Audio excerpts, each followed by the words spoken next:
Hello students, आज हम पढ़ने जा रहे हैं विद्युत धारा का उसमें प्रभाव। तो बच्चों, विद्युत धारा का उसमें प्रभाव क्या होता है? जब किसी प्रतिरोधक तार में विद्युत धारा प्रवाहित की जाती है तो यह गर्म हो जाता है तथा ऊष्मा उत्पन्न करता है। इस घटना को विद्युत धारा का उसमें प्रभाव कहते हैं और यह घटना दैनिक जीवन में भी देखी जा सकती है। जैसे आप विद्युत प्रेस है, विद्युत प्रेस में जब विद्युत धारा आप भेजेंगे तो उसमें एक ऊष्मा उत्पन्न हो जाती है। उसमें क्या उत्पन्न हो जाती है? यानी कि जो विद्युत प्रेस का फिलामेंट है, समझे नहीं, वो क्या हो जाता है? गर्म हो जाता है और ऊष्मा उत्पन्न करने लगता है। ठीक है। इसी तरीके से गीजर, हीटर, है ना, ये सब किसके एग्जाम्पल होते हैं? विद्युत धारा के उसमें प्रभाव के एग्जाम्पल होते हैं। तो कॉपी में जरा नोट करिए, है ना, इसकी परिभाषा लिखिए। चलिए, जब किसी प्रतिरोधक तार में विद्युत धारा प्रवाहित करते हैं, जब किसी प्रतिरोधक तार में विद्युत धारा प्रवाहित करते हैं तो वह गर्म हो जाता है तथा ऊष्मा उत्पन्न करता है।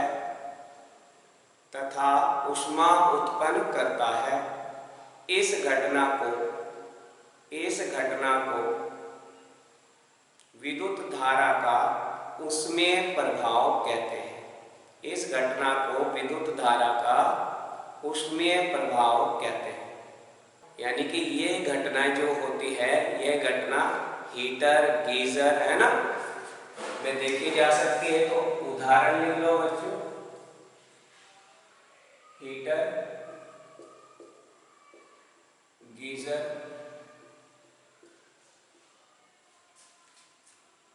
विद्युत प्रेस आदि में यह घटना देखी जा सकती है। यह घटना देखी जा सकती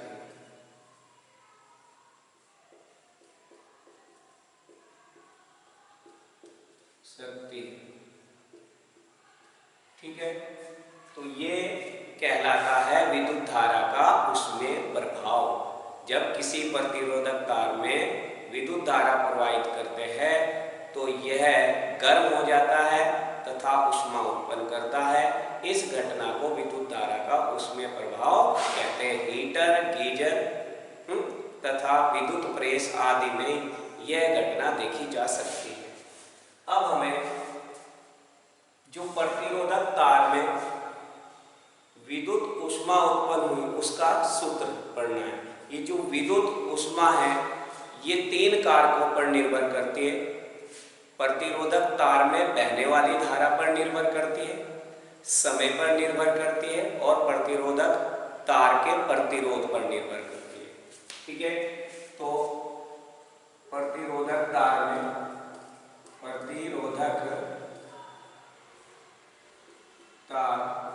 में उत्पन्न ऊष्मा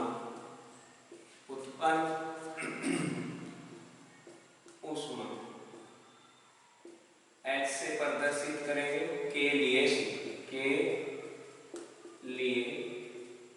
सूत्र। तो कोई भी प्रतिरोधक तार, ये प्रतिरोधक तार है और इसमें जब धारा I प्रवाहित करते हैं तो धारा I प्रवाहित करने पर इसके सिरों के मध्य एक विभवांतर उत्पन्न हो जाता है V। ठीक है। और प्रतिरोधक तार का प्रतिरोध है बच्चों R। ठीक है। तो धारा जितने समय के लिए भेजी जाती है इसमें, ठीक है, तो जो ऊष्मा उत्पन्न हुई है ना, वो ऊष्मा उस समय के समानुपाती होती है। ठीक है। धारा के वर्ग के समानुपाती होती है और प्रतिरोध के भी समानुपाती होती है। तो ये उत्पन्न जो ऊष्मा है, उत्पन्न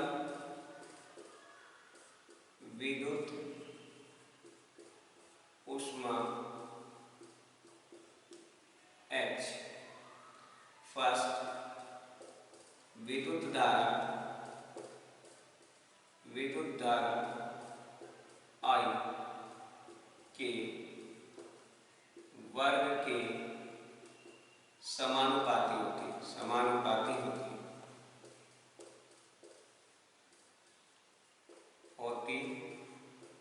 है, अर्थात H समानुपाती I का होगा। दूसरा, प्रतिरोधक तार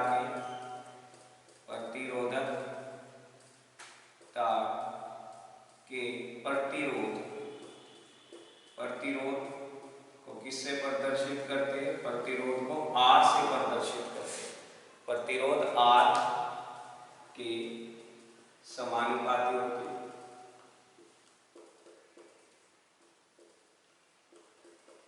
होते हैं। अर्थात H समानुपाती होती है R के, और ये जो उत्पन्न विद्युत ऊष्मा है समय T के समानुपाती होती है, समानुपाती होती है, अर्थात H समानुपाती T। और बच्चों, अगर इन तीनों बिंदुओं को हम मिला देंगे तो एक सूत्र प्राप्त हो जाएगा, H समानुपाती I² इंटू R और इंटू T। तो इन तीनों को मिलाने पर हमें एक सूत्र प्राप्त हो जाता है। ठीक है, उस सूत्र को लिखते हैं, सभी को मिलाने पर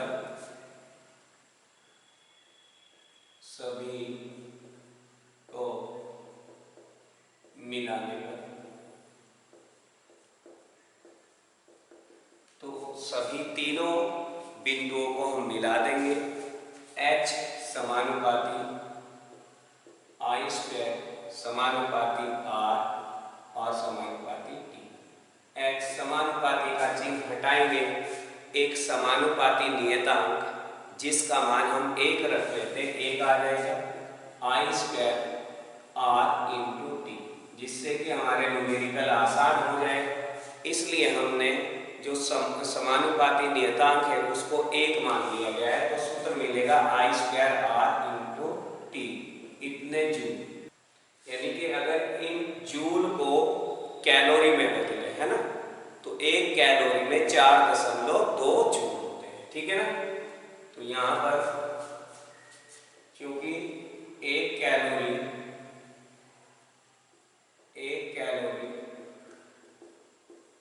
बराबर 4.2 जूल, इसलिए उत्पन्न ऊष्मा का मान जो होगा H बराबर जूल में हम लिखे I² R into T upon, joule को हटाएंगे, 1 जूल इक्वल टू 1/4.2 कैलोरी, तो ये आ जाएगा कितने कैलोरी। तो यहाँ पर हमने दोनों सूत्र देख लिए, एक कैलोरी में देखा और एक जूल। तो इतनी बातें ये नोट करो। अब इस सूत्र को H बराबर I² R इंटू T को, है ना, joules law of heating effect भी कहा जाता है। ठीक है, यानी कि ऊष्मीय प्रभाव के जूल के नियम कहलाते हैं। H समानुपाती I², H समानुपाती R, S समानुपाती T को ऊष्मीय प्रभाव के जूल के नियम भी कहते हैं। तो ये सूत्र बड़ा इंपॉर्टेंट है। अब इस सूत्र को अगर हम बदले ओम के गणितीय नियम की सहायता से, ओम का गणितीय नियम क्या था? R बराबर V/I।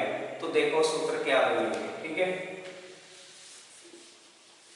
आगे हम बढ़े इससे। तो अब देखो, ओम का नियम का गणितीय रूप क्या बताया था हमने? V बराबर I गुना R। तो यहां पर हमने अभी सूत्र पढ़ा H बराबर I² R इंटू T। एक तो I² R इंटू T, इतने जूल, है ना, जूल में ये सूत्र है। अगर 4.2 से भाग देंगे तो कैलोरी में आ जाएगा H का मान, और और H क्या है, विद्युत ऊष्मा है।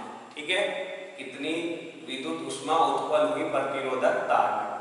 तो यहाँ पर अगर हम किसका मान रख दे, R का मान रख दो यहाँ पे, तो अगर R का मान हम इसमें रखेंगे, R बराबर V बटे I रखेंगे, तो जैसे ही V बटे I, एक I कट जाएगा, तो यहाँ पे कितनी वैल्यू आ जाएंगे बोलो, V I T, तो H बराबर क्या आ जाएगा, V Guna I Guna T।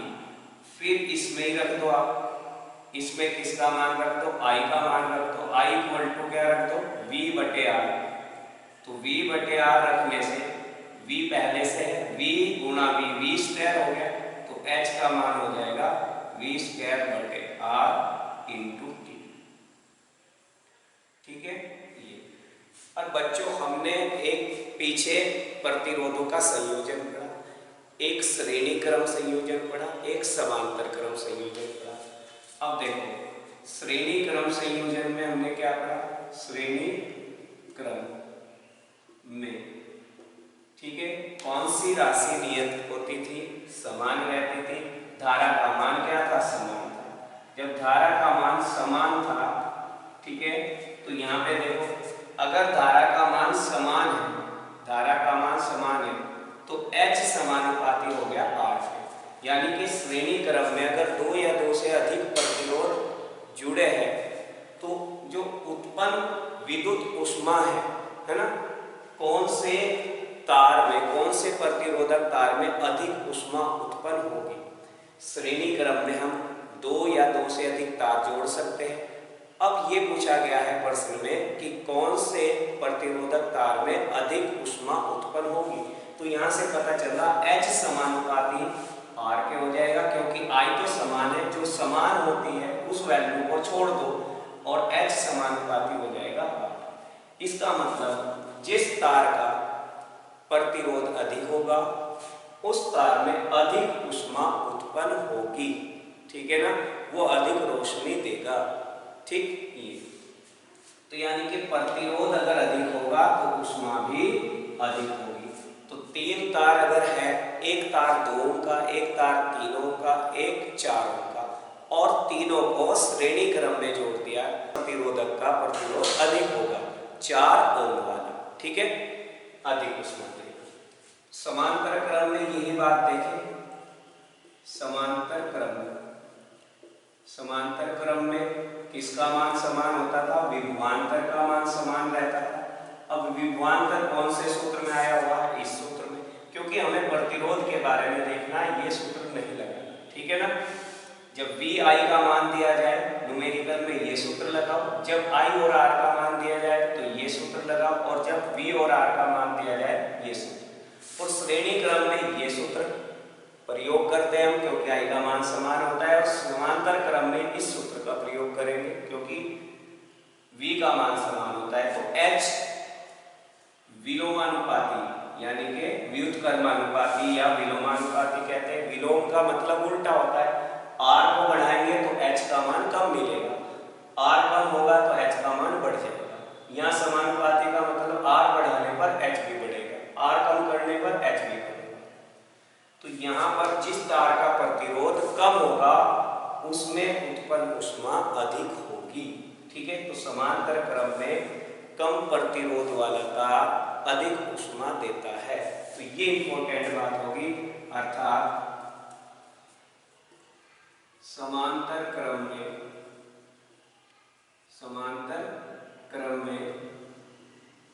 कम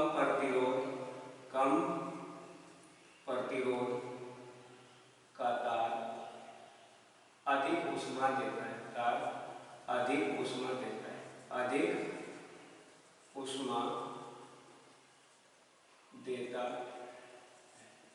तो ये ध्यान रखो, अधिक ऊष्मा देता है। इसी प्रकार से श्रेणी क्रम में भी आप लिख सकते हैं, श्रेणी क्रम में अधिक प्रतिरोध वाला तार अधिक ऊष्मा देता है। ठीक है, तो ये बातें बड़ी इंपॉर्टेंट होती हैं न्यूमेरिकल के पर्पज से। ठीक है, तो जब न्यूमेरिकल करें तो ये बातें बहुत इंपॉर्टेंट है जो हमें याद रखनी चाहिए। ठीक है, इसके बाद हम पढ़ेंगे विद्युत शक्ति। शक्ति या सामर्थ्य। P से हम प्रदर्शित करते हैं। विद्युत शक्ति को कैसे परिभाषित किया जाता है? विद्युत शक्ति, शक्ति या सामर्थ्य का मतलब कार्य करने की दर, है ना। तो इसको कैसे परिभाषित करेंगे? P बराबर W/T, और ये कौन सा W, और यही जो कार्य करते हैं वो एक ऊष्मा में बदल जाता है, या तो आप बोलेंगे विद्युत कार्य करने की दर, विद्युत कार्य करने की दर को विद्युत शक्ति कहते हैं, एक परिभाषा ये होगी। या विद्युत ऊष्मा की दर को, दर का मतलब जो समय से भाग दे, ये क्या हो गया? H किसका नाम है? विद्युत ऊष्मा। विद्युत ऊष्मा की दर को क्या कहते हैं? विद्युत शक्ति कहते हैं। तो यहाँ पर ये फॉर्मूले ध्यान रखें, और इसी को हम विद्युत ऊर्जा भी कहते हैं। तो विद्युत ऊर्जा E, तो तीनों और 3 डेफिनेशन हम बना सकते हैं, यहाँ पर 3 डेफिनेशन हम बना सकते हैं, ठीक है। तो पहली डेफिनेशन क्या हुई बच्चों? पहली डेफिनेशन W मीन्स कार्य, विद्युत कार्य, और ये विद्युत ऊष्मा, और ये विद्युत ऊर्जा, तीनों एक ही चीज होती है, तीनों का मात्रक जूल होता है। तो विद्युत कार्य या विद्युत ऊष्मा या विद्युत ऊर्जा की दर को क्या कहते हैं? हम विद्युत शक्ति कहते हैं। तो कॉपी में नोट करो, विद्युत कार्य की दर को विद्युत शक्ति कहते हैं। विद्युत कार्य की दर को विद्युत शक्ति कहते हैं, और ये सूत्र नोट कर लो। अब हमने H के 3 सूत्र पढ़े। H बराबर हमने पढ़ा VIT, फिर हमने पढ़ा V²/R × T, फिर तीसरा सूत्र पढ़ा हमने I²R × T। अगर ये मान, ठीक है, अगर ये मान कहाँ रख दे? हम जानते हैं कि, है ना, H के ये मान होते हैं, ठीक है, यहाँ रख दे तो T सभी में से कैंसिल हो जाएगा, इसलिए P के जो सूत्र आएंगे, विद्युत शक्ति के जो सूत्र मिलेंगे, किसके? विद्युत शक्ति के जो सूत्र मिलेंगे वो क्या मिलेंगे? T हट जाएगा, इसमें से T से T कट जाएगा, VI या V²/R या I² × R, ये मिल जाएंगे। अब बात आती है मात्रक। मात्रक क्या होगा? विद्युत शक्ति का जो मात्रक होगा वो जूल प्रति सेकंड, और जूल प्रति सेकंड को बच्चों बोला जाता है वॉट। क्या बोला जाता है? वॉट। W कैपिटल लेटर से इसको प्रदर्शित करते हैं। अगर आपसे पूछा जाए 1 किलोवाट 10 की पावर कितने? 3 वाट के बराबर होगा। अगर आपसे पूछा जाए 1 मेगावाट किसके बराबर होगा? 10 की घात 6 वाट। M का मतलब मेगा, है ना, 10 की पावर 6, K का मतलब किलो, 10 की पावर 3, और 1 आशु शक्ति पूछा जाए, आशु शक्ति हॉर्स पावर, अगर 1 हॉर्स पावर HP पूछा जाए तो हॉर्स पावर का मतलब होता है 746 वाट, ठीक है। तो इन नोट्स को अच्छे से पढ़िए। इसके बाद इन जो जितने भी फॉर्मूले हमने पढ़ाए, है ना, उनके ऊपर कुछ न्यूमेरिकल करेंगे, ठीक है। तो लगभग हमारा ये यूनिट कंप्लीट हो गई है। बस एक विद्युत ऊर्जा का जो बड़ा मात्रक है वो बताना है। विद्युत ऊर्जा का बड़ा मात्रक होता है किलोवाट घंटा, ठीक है, किलोवाट घंटा। उसको पढ़ाने के बाद एक लेक्चर हम और लेंगे, ये पूरा चैप्टर हमारा कंप्लीट। Okay, thank you.